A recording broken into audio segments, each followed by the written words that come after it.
Hey Max Mamas, wanted to check in. Dr. Jill here, prenatal pediatric chiropractor. I have a little bit of an odd get up here. I'm at home with a toddler who's not feeling super well, so she's getting extra cuddles and some couch time with mommy, along with some great adjustments to boost her immune system because 'tis the season.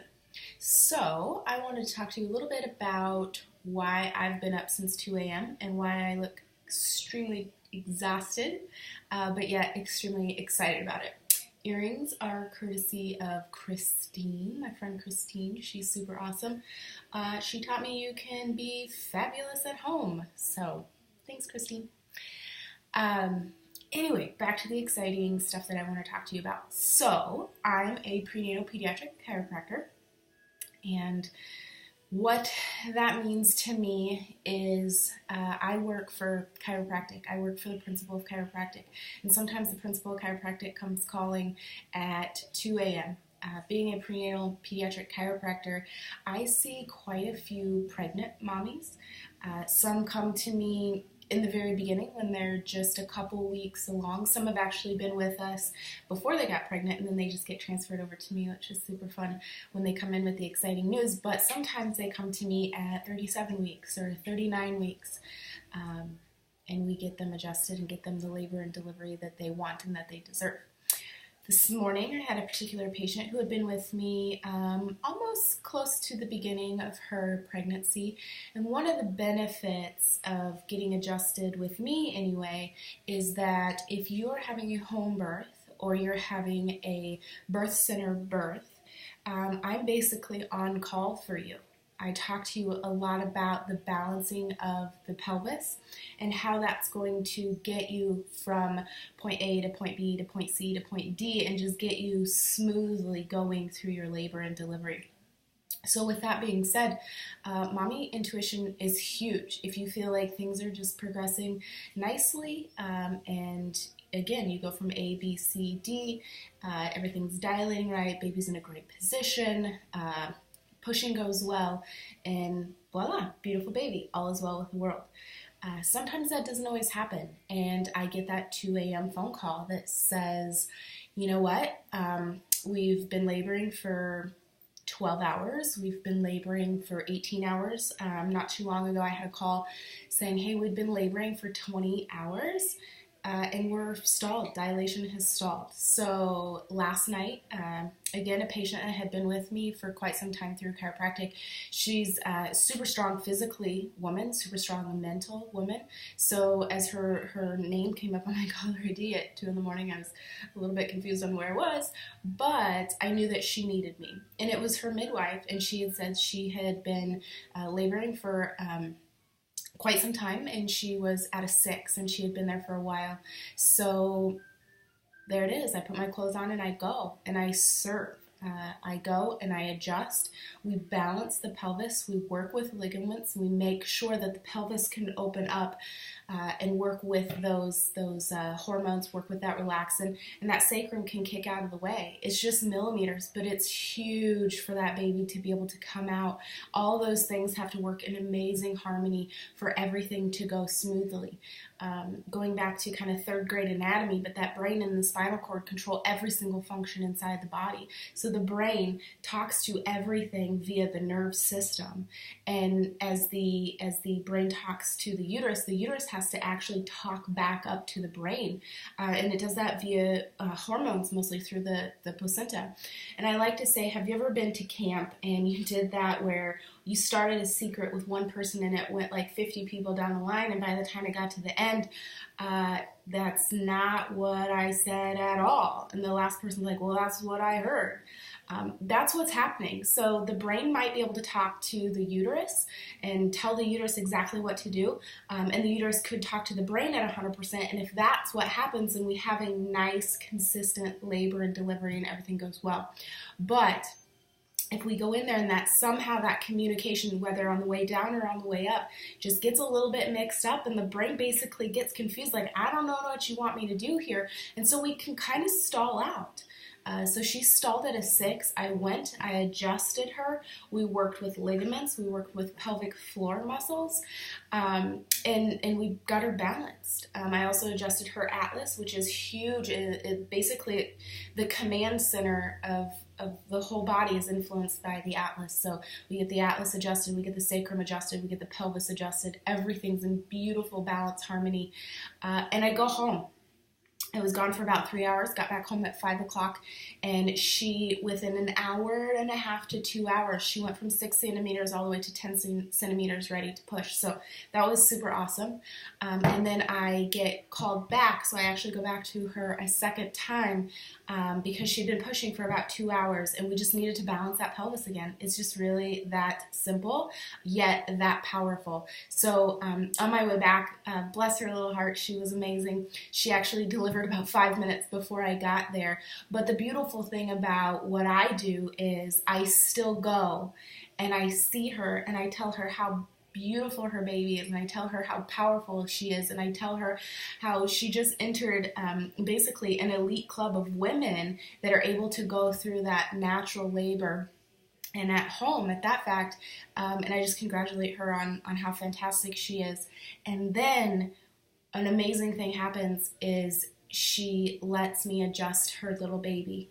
So it's not like what you and I see or how you and I would get adjusted. It's about like pushing on your eyeball and you still being able to have comfort with that, or checking the ripeness of a tomato, a lot of people like to say, but it's very gentle. Most babies sleep through it. I tell moms, listen, most of the time you don't even know that your baby's getting adjusted if I didn't tell you. So we worked with latching a little bit, with breastfeeding. He wasn't super excited about it. I adjusted a left atlas in this particular little guy, and he latched like a champ. Mom got another adjustment, made sure that she's balanced, and she's doing awesome, and her little baby is doing awesome as well. Exact same thing happened. Was it last weekend or 2 weekends ago, potentially at this point? 3 a.m. phone call. Mom needed me, so I go. Again, it's a huge benefit of getting adjusted, particularly with me, is that you have me at your beck and call to make sure that you are balanced going into labor. If you're more comfortable just getting adjusted in the office saying, no, I'm totally good, you know what, I respect that. You need to do what's best for your family, but just know that when you're in that situation and you need balance in your pelvis, I'm there to help you. So my adjustment 2 weeks ago, I think now, little baby boy, 20 minutes old. I was actually there for his labor and delivery, which was super awesome and such a blessing. He got his first adjustment at 20 minutes old. Same thing, a little bit of a latch issue. We get adjusted, get Atlas adjusted, get him moving in the right direction, setting him up for 100% health for the rest of his life. So that was super awesome. Had a birth center birth about a month ago now. Baby number 6, bless her little heart. But she had stalled at a 5 for almost 20 hours on baby number 6. And if anybody knows anything about labor and delivery, by the time you get to baby number 6, 20 hours isn't even in the works. She should have had that baby hours and hours and hours ago. So I go and I adjust her. Same thing. It's not a special, get baby out adjustment. It's what mom needs. We just balance the pelvis. And she had baby in the arms within an hour. So she went from a 5 to a 10 and pushed, and again, baby in arms within an hour. So I tell you that to let you know that people on your birth team matter. You need to pick the right people on your birth team. If you're pregnant and you're not getting the Webster technique done to balance your pelvis, then you need to find somebody who can do the Webster, and you need to get there and you need to get your pelvis balanced. I've seen far too many hospital births to know what happens in there. The saddest thing that I see is women go into the hospital and wanting a natural labor and wanting everything to progress.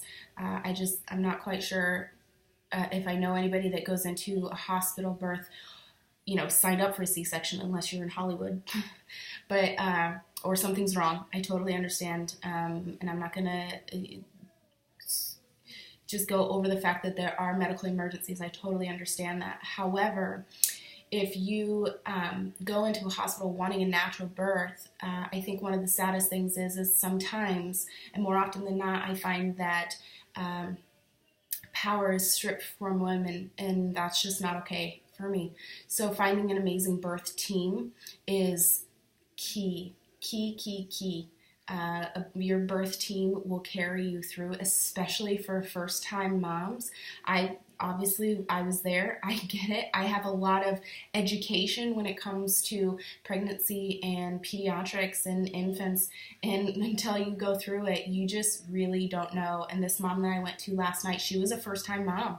And she did exactly what I did. What am I supposed to do? What do I do? She asked that quite a few times. What do we do next? What do I do? And the point is you need to relax, and you need to enjoy your baby, and you need to enjoy the process. Hurts like the dickens, but you need to enjoy the process. You were designed for it. So come back later. Check my page often. I'm going to start some webinars and some interviews with people to just educate you guys and educate the public on your options out there, because you don't have to go through this alone. And a lot of times I hear moms getting epidurals, and I hear that a lot of people say, you know what, you don't have to be a hero, go ahead and get the epidural. And I say, you know what, you don't have to be a hero, go ahead and get yourself a birth team, and we're going to get through this like women should get through this, and we're going to support each other, and we're going to make sure that you get the labor and delivery that you deserve. So one of my next videos coming up next week, actually on Valentine's Day, we're going to talk about some birth classes that you can take. And sometimes, you know what, mom, if you got this all together and you're ready to rock and roll and you feel super confident about this, guess who might not? Dad. I've seen it way too many times where dad feels like he needs to jump in, or maybe wants to jump in, or you get into labor and dad's not there and he's like, I don't know what to do. That's okay. He has the right to feel that way. Even more than you, he has no idea what's going on or what to do about it. So we're going to talk about some birthing classes, specifically a class that I went through and that I absolutely loved. And we're going to bring in Megan. She is, I'm so excited for her. She's going to come into the office and teach some birth classes. Whether that's a natural birth class, a home birth class, or out of hospital birth class. But she has some great options for you guys. So check back for some webinar interviews that we'll be doing along the way. And if you guys have something specific that you want to hear about, if I don't know anybody that's an expert in it, I'll find somebody that's an expert in it, and we'll talk about it. But I'm going to be talking a lot about chiropractic, because first and foremost, we have to get the brain talking to the body and the body talking to the brain, because we can add all that extra cherry on top stuff, but if it's not connected, it doesn't matter. Period. So thanks for listening, Max Mamas, and I look forward to seeing you in the office and serving you going forward in your family. Bye, guys.